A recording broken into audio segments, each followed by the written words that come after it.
MLA Sudheer Reddy గారు కూడా 100 ml bottles తయారు చేయించారు. పర్సనల్గా ఆయన సొంత ఖర్చుతో తయారు చేయించారు వాళ్ళ చారిటబుల్ ట్రస్ట్ నుంచి.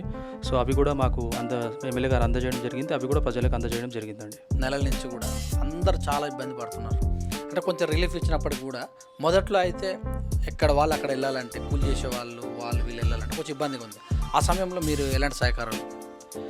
కరోనా సమయంలో లాక్డౌన్ టైంలో నేను చూశాను చాలామంది ప్రజలకి భోజనం కానీ ఏది కానీ లేకుండా, సదుపాయాలు లేకుండా ఉండే. సో అప్పుడు మేమేం చేసామంటే చాలామంది సర్వీస్ చేశారు. పార్టీ అని కాదు, ఈ పార్టీ ఆ పార్టీ అని కాదు, ప్రతి ఒక్క ప్రజల్లో ప్రతి ఒక్కరు సోషల్గా అవగాహన ఉన్న వాళ్ళందరూ సర్వీస్ చేశారు. కానీ మేము చూసింది ఏంటంటే మా చైతన్యపురి డివిజన్లో మూసీ దగ్గర చాలా కాలనీస్ ఉన్నాయి, ఎక్కడైతే చాలామంది పేదవాళ్ళు రోజు కూలీలు ఉంటారు. సో వాళ్ళ వరకు వెహికల్స్ వెళ్ళలేదు, సర్వీస్ వెహికల్స్ వెళ్ళలేదు.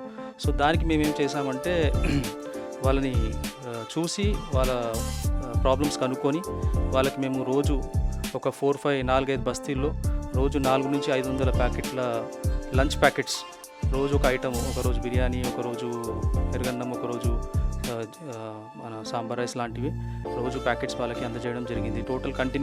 టోటల్ లాక్డౌన్ పీరియడ్లో 45 రోజులు కంటిన్యూగా మేము ఆ సర్వీస్ చేయడం జరిగింది.